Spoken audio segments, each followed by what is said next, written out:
સિંહ સાવજ આપણા ગુજરાતનું ગર્વ, ગુજરાતનું પ્રાઇડ. એ હકીકત છે કે સિંહના સંવર્ધનમાં આપણે ધીમે ધીમે સફળ પણ થઈ રહ્યા છીએ. સિંહની સંખ્યા વધી પણ રહી છે. આપણા સાવજની ગર્જના હવે બુલંદ પણ થવા લાગી છે. પરંતુ આ તમામની વચ્ચે રેલ અકસ્માતમાં સિંહના મૃત્યુ પણ સતત થતા હોય તેવા સમાચારો સતત આવતા રહે છે. અને એટલે જ આ મુદ્દે હાઈકોર્ટની અંદર સુઓ મોટો પિટિશન પણ થઈ હતી, જેમાં સિંહના મોત અંગે અદાલતે અધિકારીઓને આડે હાથ લીધા હતા.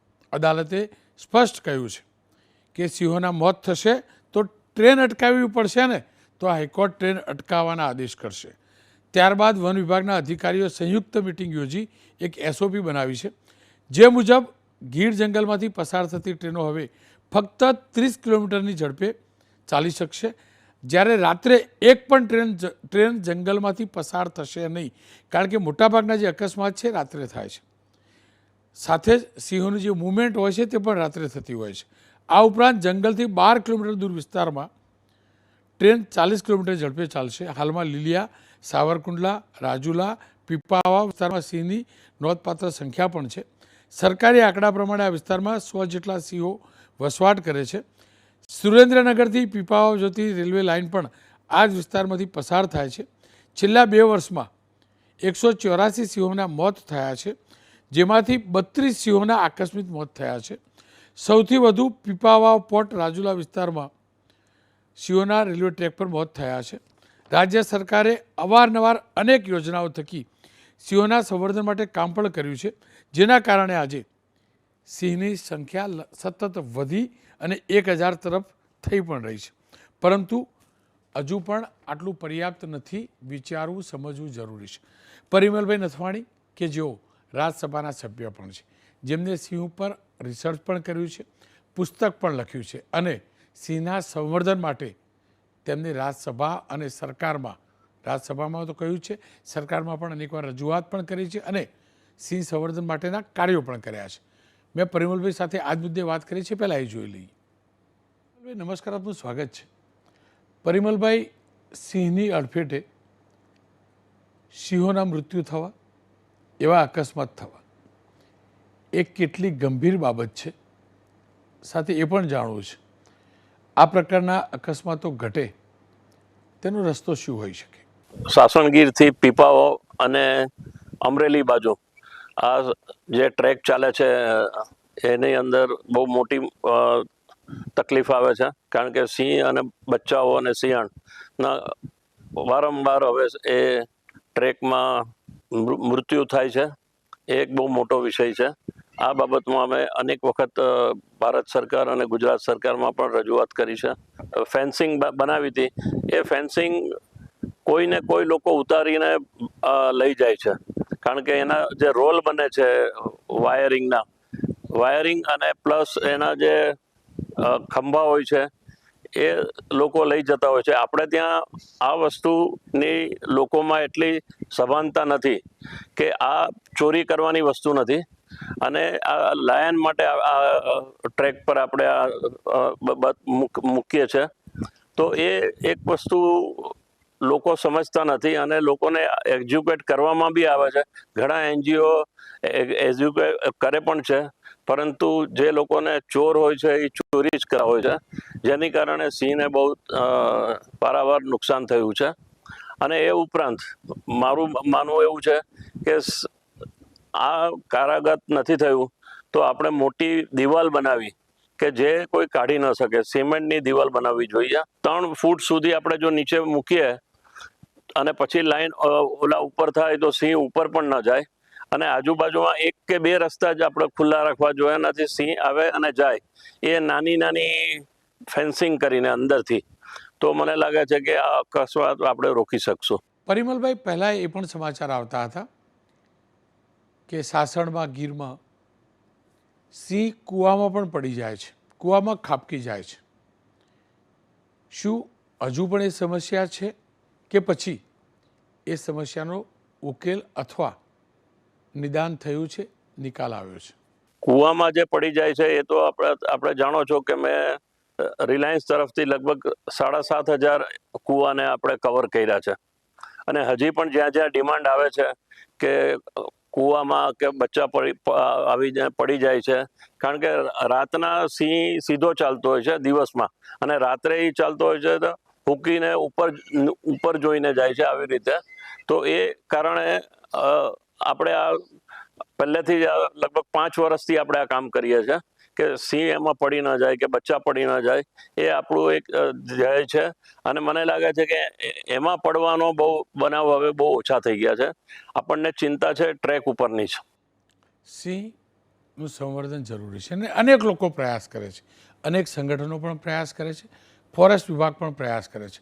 લાયન શો થતા હતા, ધીમે ધીમે બંધ થયા છે, એ પણ હકીકત છે. સંવર્ધન માટેના પ્રયાસો પણ શરૂ થયા છે. વિપુલભાઈ લહેરી, પૂર્વ સદસ્ય લાયન કન્ઝર્વેશન સોસાયટીના, અને હરેશકુમાર, સંવાદદાતા છે એબીપી અસ્મિતાના. હરેશ, આપની પાસે આવ્યું એ પહેલાં વિપુલભાઈ સાથે વાત કરી લઉં, અને વિપુલભાઈ સાથે મેં થોડાક સમય પહેલાં આખો કિસ્સો સમજ્યો છે ને એ પણ જાણી લઉં. વિપુલભાઈ, પરિમલ નથવાણી સાથે મેં વાત કરી. પરિમલભાઈએ ચિંતા પણ વ્યક્ત કરી કે જે પ્રકારે સિંહોના મોત થાય છે, તમારા હિસાબથી સિંહોના મોત પાછળનું સૌથી મહત્વનું પરિબળ શું હોય, કારણ શું હોઈ શકે જેના કારણે આ સ્થિતિ સર્જાઈ છે? અને બીજું એ પણ જાણવું છે કે સિંહોના મૃત્યુમાં ઘટાડો થયો છે ખરો? રોનકભાઈ, ખૂબ સાચી વાત કીધી આપ સાહેબે. અમારા વિસ્તાર ગીર કરતાંય બૃહદ ગીરની અંદર સિંહોની ખૂબ મોટી સંખ્યા છે. અત્યાર સુધીમાં 20 ઉપર સિંહો ટ્રેન અકસ્માતમાં મૃત્યુ પામ્યા છે. તો મારું તો એવું માનવું છે કે જો આની ઉપર આપણે રોક લગાડવી હોય તો રાત્રિની ટ્રેન આપણે બંધ કરવી પડશે. એનું કારણ એ છે કે અત્યાર સુધીમાં જેટલા પણ બનાવ બન્યા છે ને એ રાત્રિએ બન્યા છે અને ચોમાસા દરમિયાન બન્યા છે. કેમ કે બધે પાણી ભરાણા હોય છે. એકમાત્ર ટ્રેક એવો હોય છે 10-15 ફૂટ ઉપર કે ત્યાં સિંહો બેસી શકે છે, અને સિંહ ટ્રેક ઉપર બેઠા હોય ત્યારે ટ્રેનની સ્પીડના ખૂબ વધારે પ્રમાણ હોય છે અને આવા મૃત્યુ અવારનવાર બને છે.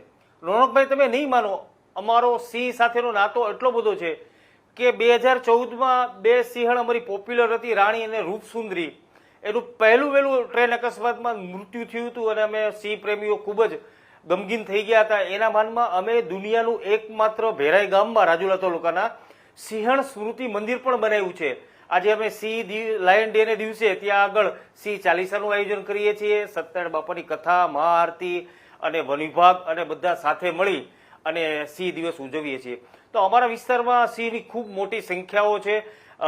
પીપાવથી લઈ અને રાજુલા સુધીમાં જે ફેન્સિંગ કરવામાં આવી છે એ હવે છેક લીલિયા અને દામનગર સુધી પણ કરવી પડશે, તો જ આ બધા સિંહોને આપણે બચાવી શકીશું. રોનકભાઈ, જો મેં પરિમલભાઈ સાથે વાત કરીને તો એમનું કહેવું એમ હતું કે જે હાલ ફેન્સિંગ છે ને એમાંથી કેટલાક લોકોએ જે તાર છે મેટલના એ ચોરી જાય છે, એ બંધ થવું જોઈએ. બીજું એમને એક સોલ્યુશન એ પણ આપ્યું કે શક્ય બને તો ઊંચી દિવાલ પણ બનાવવી જોઈએ.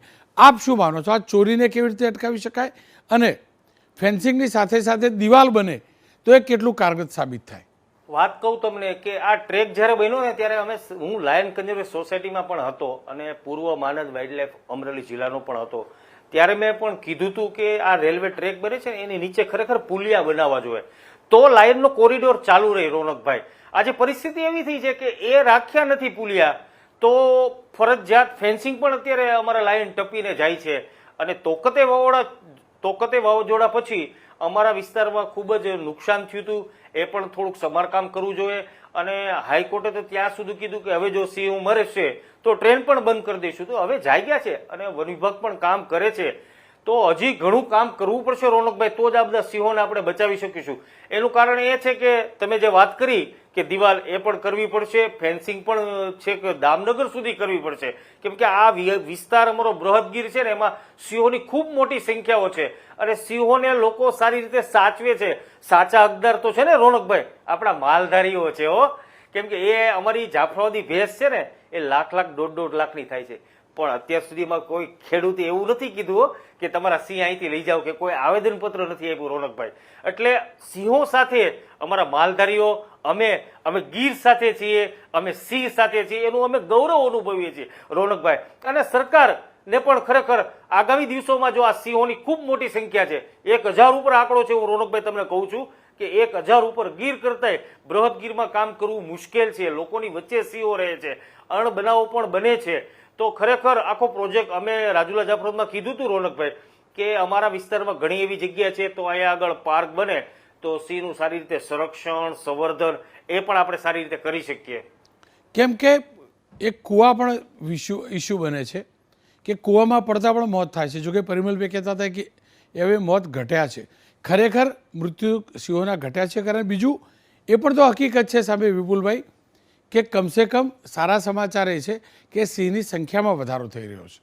હા રોનકભાઈ, ખુલ્લા કુવાઓ બૃહદગીરની અંદર ખૂબ મોટું સરકારે કામ કર્યું છે. આજે એ ઘણા બનાવો અટકા છે એ વાત સાચી છે. સાથે સાથે સિંહો માટે માચડાઓ પણ સરકાર આપે છે આ વિસ્તારની અંદર. પણ ગીર કરતા બૃહદગીરની વાત આખી રોનકભાઈ અલગ છે. અહીંયા આગળ માસ્ટર પ્લાન બનાવવો પડશે, રેલવે સાથે સારું સંલગ્ન કરવું પડશે, કેમ કે રેલવે અને વન વિભાગનું મેચ નથી થતું. તો બંનેને સાથે રહી અને આ મેઇન વાત હું તમને એક રોનકભાઈ કહું છું કે આ બધાની વચ્ચે લોકોને સાથે રાખવા પડશે.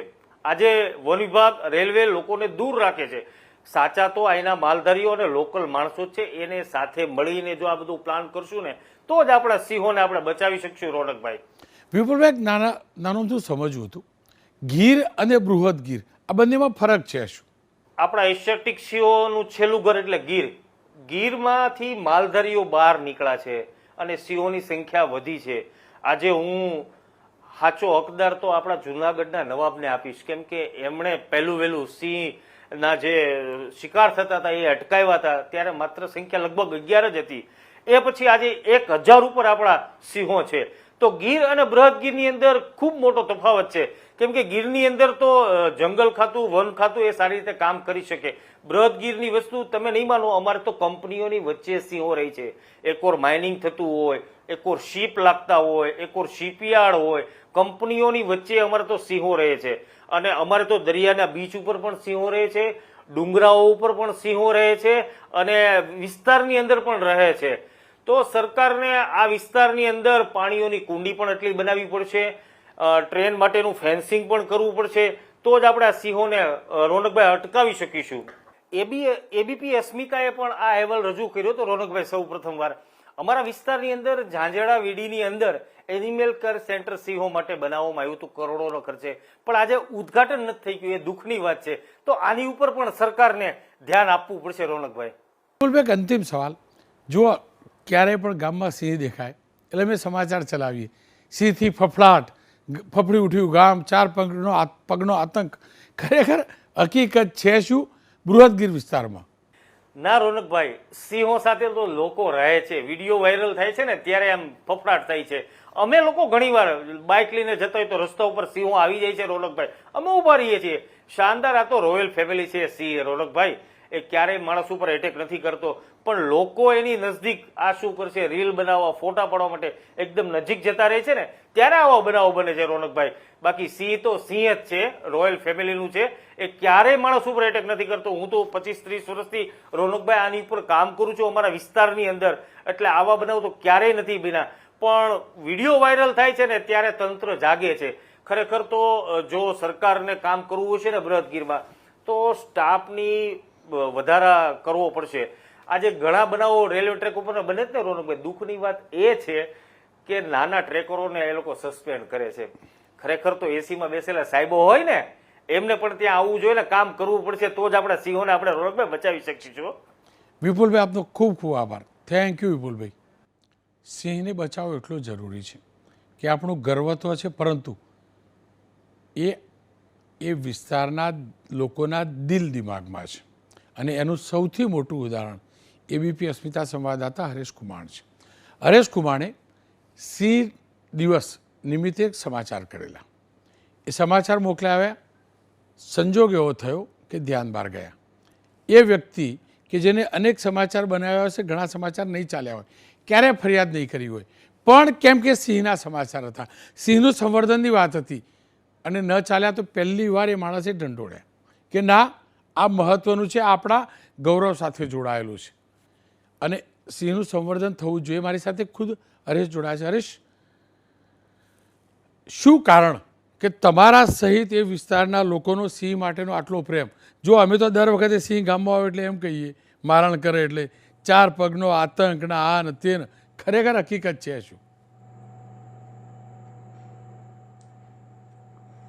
રોનકભાઈ, ખાસ કરીને અમરેલી જિલ્લો એક સિંહનો ગઢ ગણવામાં આવે છે. મોટી સંખ્યામાં ધારી ગીર પૂર્વ અને બૃહદ ગીર વિસ્તારની અંદર સિંહો વસવાટ કરે છે. સિંહ પ્રાણી એક રાજા જેવું પ્રાણી છે, વનનો રાજા છે. ત્યારે એ માન, મર્યાદા, ઇજ્જત, માભા સહિત આ પ્રાણી જીવવા વાળું છે. ત્યારે જે જંગલ છોડી અને રેવન્યુ વિસ્તાર તરફ જે વસવાટ કરી રહ્યા છે અને તેમનું સામ્રાજ્ય જમાવ્યું છે, ત્યારે સ્થાનિક માલધારીઓ હોય, ખેડૂતો હોય કે લોકો હોય, સિંહ સાથે અદ્ભુત પ્રેમ ધરાવે છે. કેમ કે લીલિયા વિસ્તારની એક રાજમાતા સિંહણ હતી. આમ માનવામાં આવે તો 18 વર્ષ જેવું એમનું આયુષ્ય હતું અને તે સિંહણ જે મૃત્યુ પામી, ત્યારે લીલિયા પંથકનું ક્રાકસ ગામ છે, ત્યાં સ્મારક બનાવવામાં આવ્યું છે. તો 2014માં જ્યારે રેલવે ટ્રેક ઉપર જે સિંહણ મરી ગઈ, તો ભેરાઈના એક ખેડૂતે એમણામ જમીન આપી વિના મૂલ્યે અને ત્યાં પણ સિંહણનું મંદિર બનાવવામાં આવ્યું છે. એટલે અમરેલી જિલ્લાના લોકો સિંહોને ખૂબ પ્રેમ કરે છે. ક્યારેય પણ કોઈ ખેડૂતોએ એવું નહીં કીધું હોય કે ભાઈ આ સિંહણને કે સિંહ અમારા ગામમાં આવ્યા છે તો તેમને લઈ જાઓ. જ્યારે દીપડાઓ હોય ત્યારે પકડવા માટે વન વિભાગને ફોન કરતા હશે, પરંતુ સિંહ માટે ક્યારેય ફોન નથી કર્યા કે ભાઈ એમને તમે અહીંથી લઈ જાઓ. ક્યારેય આંદોલન નથી થયા, ક્યારેય આવેદનો નથી દેવાના. ખાસ સિંહો માટે ખેડૂતો સતત પ્રયત્નશીલ રહ્યા છે. ઉનાળાના કપરા સમયની અંદર સિંહો માટે પાણીની વ્યવસ્થા પણ આ વિસ્તારના ખેડૂતો કાયમી માટે કરે છે, કુંડીઓ ભરતા હોય છે. ક્યારેય અમારા વિસ્તારના ખેડૂતોની કિંમતી બળદ મારી નાખ્યા હોય, કિંમતી પશુ મારી નાખ્યા હોય, ત્યારે ચોક્કસપણે ખેડૂત કે માલધારીને દુઃખ થાય છે, પણ સામાન્ય થાય છે રોનકભાઈ. પરંતુ જ્યારે રેલના સમાચાર આપણે આપતા હોય છે કે ભાઈ રેલવે ટ્રેક ઉપર સિંહનું કપાઈ જવાથી મોત થયું છે, ત્યારે લોકોના અસંખ્ય ખેડૂતોને ફોન આવે છે, ભાઈ આ વાત સાચી છે, આ રેલવે ટ્રેક ઉપર સિંહનું મોત થયું છે. ત્યારે એમનું હૃદય કંપી ઉઠે છે. એટલે આ વિસ્તારના લોકો એક સિંહને પરિવાર રૂપમાં જોવે છે અને એક પરિવારનું સભ્ય હોય તે પ્રકારે. પણ સિંહ પણ એક માનવી સાથે જે પ્રમાણે રહે છે ને, તે ખૂબ પ્રેમથી રહી છે. ત્યારે આ વિસ્તાર ખૂબ જ પ્રેમ સિંહોને કરે છે રોનકભાઈ. હરેશ, આપનો ખૂબ ખૂબ આભાર. આશા રાખું આ પ્રેમ અતૂટ બંધન રહે, કારણ કે સિંહ આપણા ગુજરાતની ઓળખ છે. મારા ગુજરાતની ઓળખ મારો સાવજ છે અને સાવજનું સંવર્ધન કરવું આપણી ફરજ છે. પીપાવાવ સહિત ઔદ્યોગિક વિસ્તાર છે, અનેક માલગાડીઓ ત્યાંથી પસાર થાય છે, વેપાર ઉદ્યોગ પણ જરૂરી છે. પરંતુ એક પરમેનન્ટ કાયમી એક એવો રસ્તો શોધવાની જરૂર છે કે કોઈ પણ આપણો એ સાવજ ટ્રેનનો શિકાર ન બને, ટ્રેનની અડફેટે ન મરે, કમોતે ન મરે. રાજા છે સાવજ જંગલનો, એનું મોત પણ એ જ પ્રકારનું હોવું જોઈએ અને એની જાળવણી આપણે એટલા જ જજ્બા સાથે કરવી જોઈએ. કારણ કે દહાડ સિંહ જ મારતો હોય છે અને આપણા એ ગીરની દહાડ, આપણા એ સિંહની દહાડ દુનિયાભરમાં પ્રચલિત છે ને, એટલે જ પરિમલભાઈએ આદિત્ય ગઢવી પાસે એક ગીત બનાવ્યું છે ને, એના અંશો જોજો. આપણો સિંહ, આપણો સાવજ, આપણું ગર્વ કેવી રીતે છે.